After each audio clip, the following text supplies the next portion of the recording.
அன்பிற்கினிய கடவுள் அருள் டிவி நேயர்களுக்கு நலம் தரும் நல்வாக்கு ஜோதிடர் கல்வடங்கம் சத்யநாராயண சர்மாவின் இனிய பிகாரி வருட வாழ்த்துக்கள்.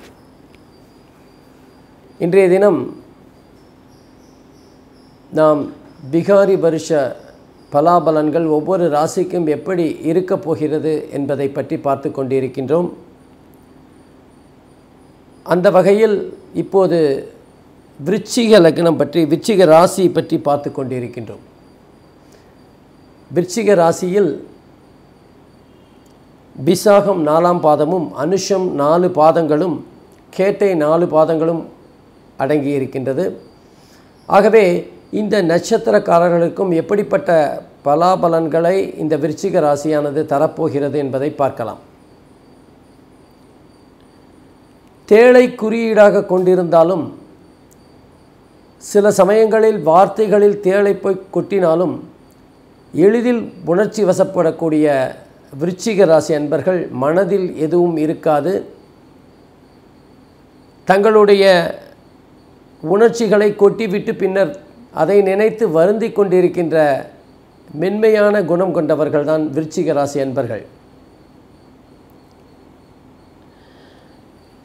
சில சமயம் சோம்பேறிகள் போல் இருப்பார்கள், சில சமயம் ராட்சச இயந்திரம் போல் வேலை செய்வார்கள். ஆகவே இவர்கள் மனதளவில் எப்போதுமே ஒரு குழப்பமான சூழ்நிலையில்தான் இருப்பார்கள்.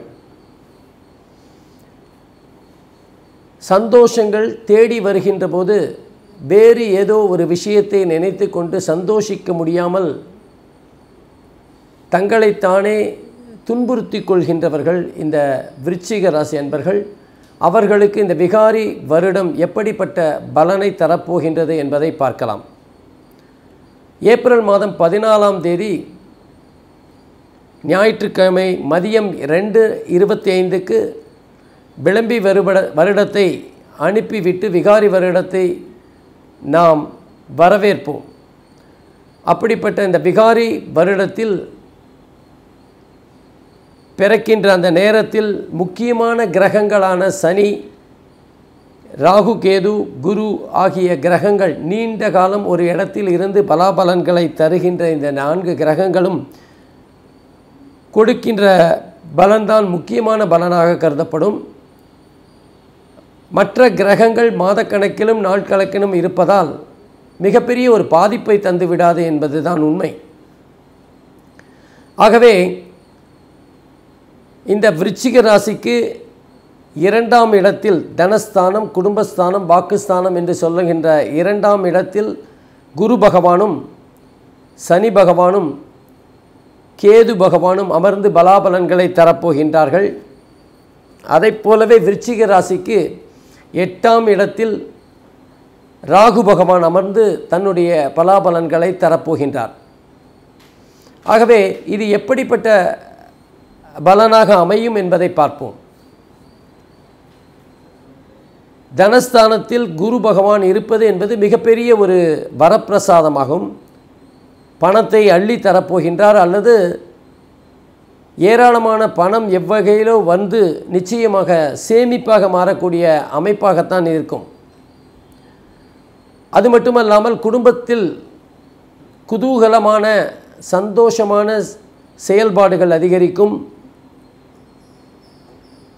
குடும்பத்தினருடன் எங்காவது சுற்றுலா சென்று வரக்கூடிய வாய்ப்புகளும் இந்த காலகட்டத்தில் ஏற்படும். அதாவது விருச்சிக ராசிக்கு மே மாதம் 18ஆம் தேதி வரை குரு பகவான் 2வது வீட்டில் இருப்பார். அதற்கு பிறகு ஜென்மத்திலேயே குரு வருவார்.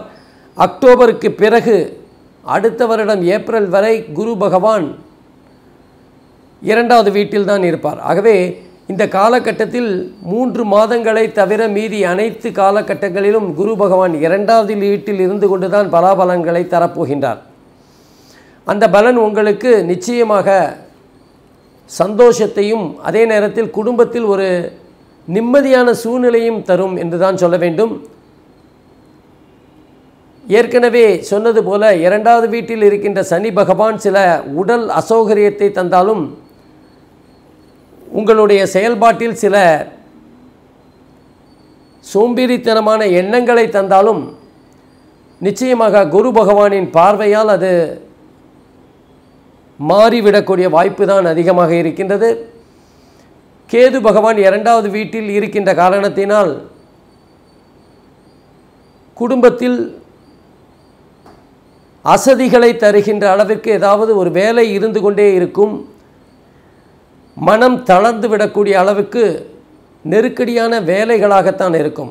மிகப்பெரிய பாதிப்பை 2வது வீட்டில் இருக்கின்ற கேது பகவான் தராவிட்டாலும் மனதளவில் சோர்வு அடைகின்ற ஒரு தன்மையை தந்து விடுவார். ஆகவே இந்த கேது பகவான் 2வது வீட்டில் இருந்து பல நன்மைகளை செய்வாரா என்று கேட்டால் நிச்சயமாக இல்லை என்று தான் சொல்ல வேண்டும்.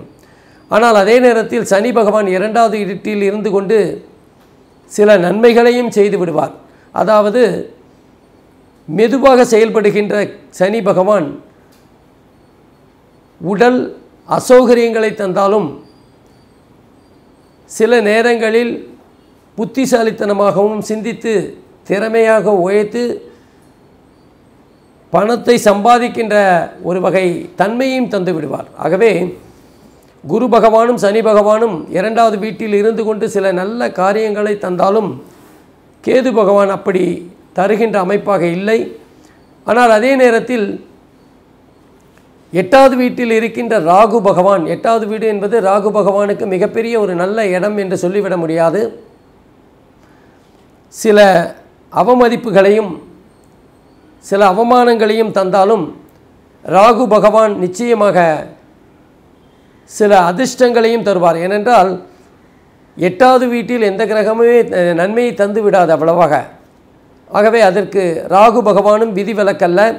நிச்சயமாக ராகு பகவானும் சில சங்கடங்களையும் 8வது வீட்டில் இருந்து கொண்டு தந்தாலும் எதிர்பாராத அதிர்ஷ்டத்தையும் தரக்கூடியவர்தான்.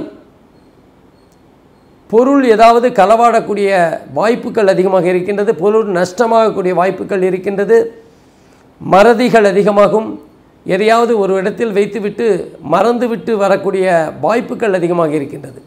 ஆகவே 8வது வீட்டில் இருக்கின்ற ராகு பகவான் நிச்சயமாக மிகப்பெரிய ஒரு நன்மையை ஜாதகருக்கோ அல்லது ராசி விருச்சிக ராசி அன்பர்களுக்கு தந்துவிட மாட்டார். ஆனாலும் குரு பகவானின் பார்வை கிடைக்கின்ற காரணத்தினால் அது மிகப்பெரிய ஒரு பாதிப்பாக அமையாது.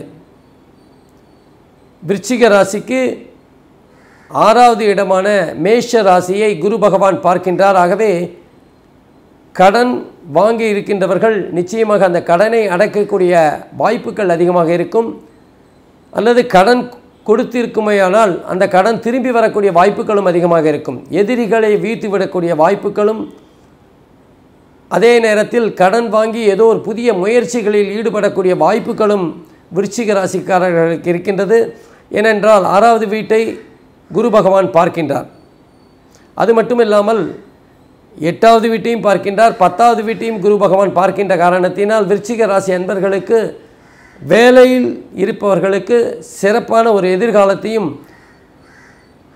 தங்களுடைய திறமையை உழைப்பையும் முன்னேற்றமாக கொண்டு பல வழிகளில் பாராட்டுக்களையும் பெறக்கூடியவர்களாக இருப்பார்கள். விருச்சிக ராசி அன்பர்கள் சொந்த தொழில் செய்து கொண்டிருப்பார்களே, ஆனால் இந்த காலகட்டத்தில் அவர்களுடைய புதிய முயற்சிகளுக்கு நல்ல அனுகூலமான பல வரவுகள், பண வரவாகட்டும் அல்லது அவர்களுடைய புதிய முயற்சிகளுக்கு அங்கீகாரமாக விமர்சனங்கள் கிடைக்கின்ற போது அவர்களுக்கு சந்தோஷத்தை விட உற்சாகம் கிடைக்கும்.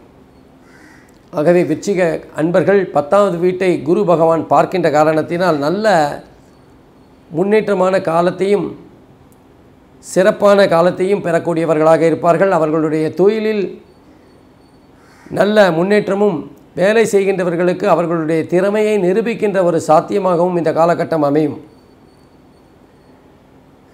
குடும்பத்தில் சந்தோஷம், குதூகலமாக பல யாத்திரைகள் செல்லக்கூடிய அமைப்பாகவும் இருக்கும்.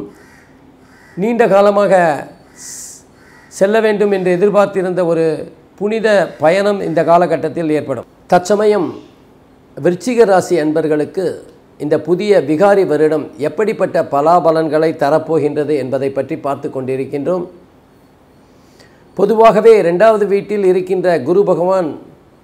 பண கஷ்டத்தை பொறுத்தவரை மிகவும் அற்புதமாக வேலை செய்து சேமிப்புகளை அதிகரிக்கக்கூடிய அமைப்பாகத்தான் இருக்கின்றது. சனி மற்றும் கேது பகவான் சற்று சுமாரான பலன்களை தந்தாலும் ராகு பகவான் தான் இங்கே பெரிய பிரச்சனையாக 8வது வீட்டில் இருந்து கொண்டு உடல் உபாதைகளுக்கும் கண் போன்ற விஷயங்களில் மருத்துவ செலவுகளையும் ஏற்படுத்தி விடுகிறார். சில விஷயங்களை ஞாபக மறதியாக வைத்துவிட்டு பொருளை இழக்கக்கூடிய அமைப்பாகவும் இருக்கின்றது. ஆகவே ராகு கேது மற்றும் சனிக்கு தான் பரிகாரம் செய்ய வேண்டும். ஆகவே பொதுவாகவே இந்த விகாரி வருடத்தில் ராகு கேது மற்றும் சனியின் அசுப பலன்கள் பல ராசிகளையும் பாதித்திருக்கிறது என்று தான் சொல்ல வேண்டும். அப்படி பாதித்திருக்கின்ற ஒரு ராசியாக துலா ராசியும் விருச்சிக ராசியும் எடுத்துக்கொள்ளலாம். விருச்சிக ராசி அன்பர்கள் 19 வாரங்கள் சனீஸ்வரருக்கு அர்ச்சனை செய்து தங்களுடைய பெயர் நட்சத்திரம் சொல்லி அர்ச்சனை செய்து அந்த பரிகாரம் செய்யப்பட்ட அந்த தேங்காய் பழத்தை அங்கேயே யாருக்காவது தானமாக கொடுத்து விட வேண்டும். மேலும் 19வது வாரம் ஏதாவது தயிர் சாதம் அல்லது கேசரி போன்ற ஏதாவது ஒரு பொருளை நைவேத்தியமாக அந்த சனி பகவானுக்கு தந்துவிட்டு அதை உங்கள் கையால் அங்கே இருக்கின்ற ஒரு 10 பேருக்கு விநியோகம் செய்ய வேண்டும். அது மட்டுமல்லாமல் ராகு கேதுவுக்கு அரச மரத்துக்கு கீழே இருக்கின்ற ராகு கேதுவுக்கு வழிபாடு செய்து வந்தால் நிச்சயம் நல்ல பலனை தரும்.